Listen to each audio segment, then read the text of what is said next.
What's up, guys? What's going on? Sometimes you just gotta jump head first, man. You just gotta jump head first into that motherfucking pool. You gotta get in there and do whatever it is that you know your life is calling you to do, that your higher self is calling you to do. Now, what am I bringing this up in reference to? Well, I'm bringing this up in reference to getting started in your journey, getting started on your process of living a life of your choosing. You see, so many of us live our entire life from, whatever, 18 to 65 to 70 to 80, whenever, not being who we want to be, not living a life of our choosing. Hopefully, we find gratitude wherever we are, because gratitude can be found in any situation. And gratitude will also force you to take new action so that you can have a different life if that's what you desire, right? But many of us don't. First of all, we don't live with enough gratitude. And when we don't live with enough gratitude, many issues arise from our lack of action, from our lack of taking initiative to change things for better. Right? We kind of get lazy and just go with whatever we can and live whatever way that is easy to live, so to say. Right? What I'm talking about today is you must move in accordance with your trusted universe. You must understand that you are one with creation, that you have God on your back, you have God with you in whatever you do. And you must fight. You must fight for this life of passion and fulfillment, this life of real achievement that you really want to live, that you want to live for your folks, when you want to live for your family, your kids, you want to live for yourself. You must take time to determine what that is, and all. But don't let taking the time. Don't let that stop you from just getting started. Because what's so important is taking action. It's moving down the path.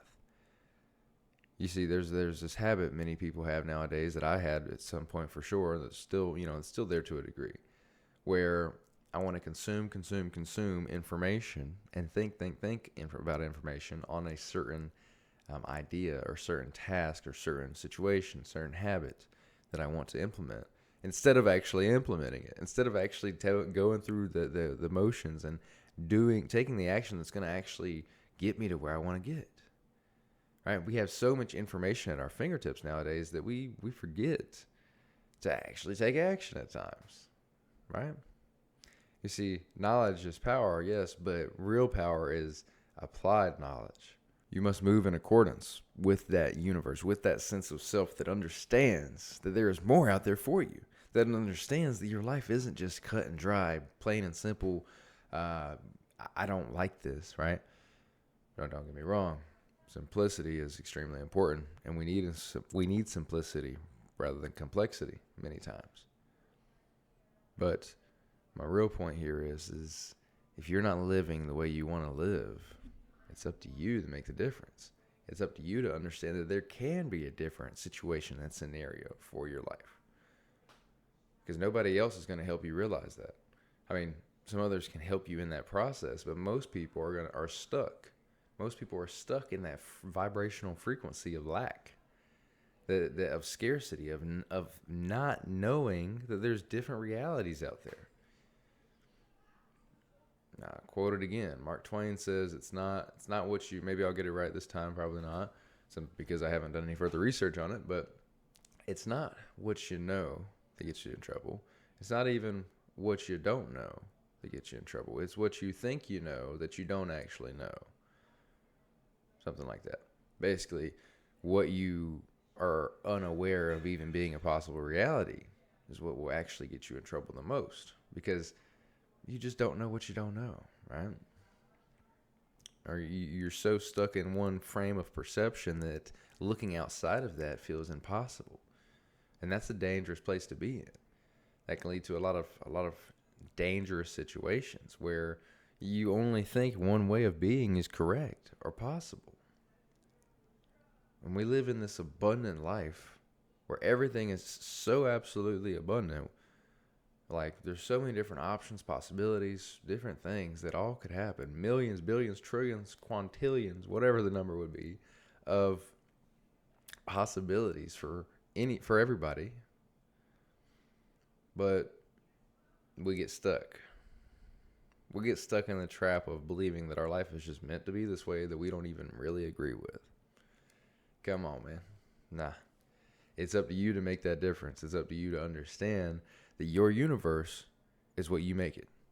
That your life, your destiny, your future, your reality that you live in is in your hands. It is in your choice. It is up to you, your choices, your thoughts, your actions.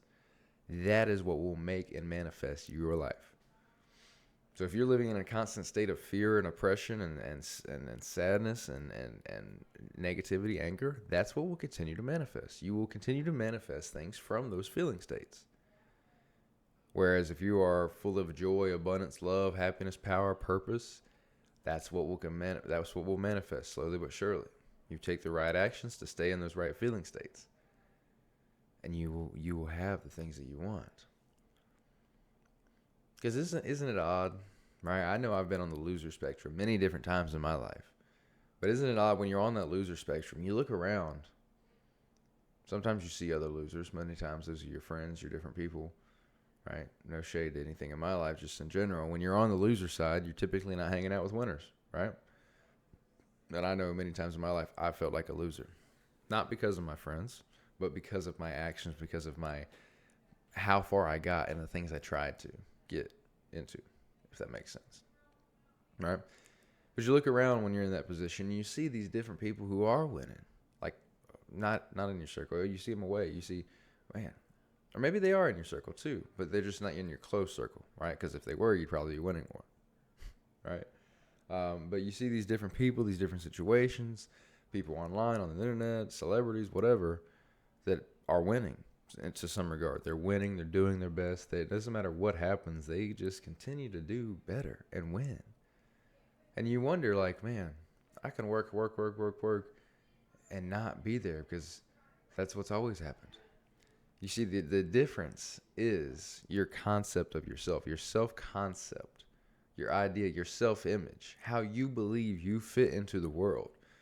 How you believe you control the world and the universe, what you believe to be true about it all. That is what makes a difference, right? There's plenty of winners that don't get that deep into it, but they have that good self-image that they actually believe that they can make a difference, that their life is in their hands, that their concept of self is strong. They believe to be everything they are. And the same happens to be true for the loser side. When you've lost so many times in your life, everything you go through, you lose in one way or another, and you just consistently lose over and over and over and over again. That is what you believe to be true of yourself, of your own life. That you just lose. That's just me, man. Here we go again. It doesn't have to be that way. It doesn't have to be that way. You have to reprogram that into life is for me. Life is abundant. Life, I can win in any way that I choose to. But I must reframe my perception and get in control of my mind, and then work in accordance with my trusted universe. I'm going to go ahead and cut it, guys. I hope you enjoyed this. Leave a like, comment, subscribe. Let me know what's going on. We're just going to keep on doing it, man. It's Labor Day here. It's Monday. It's a weird start to the week, but that's all right. It's going to be a great one. It's going to be a great day, great week, great life. Let's go, guys.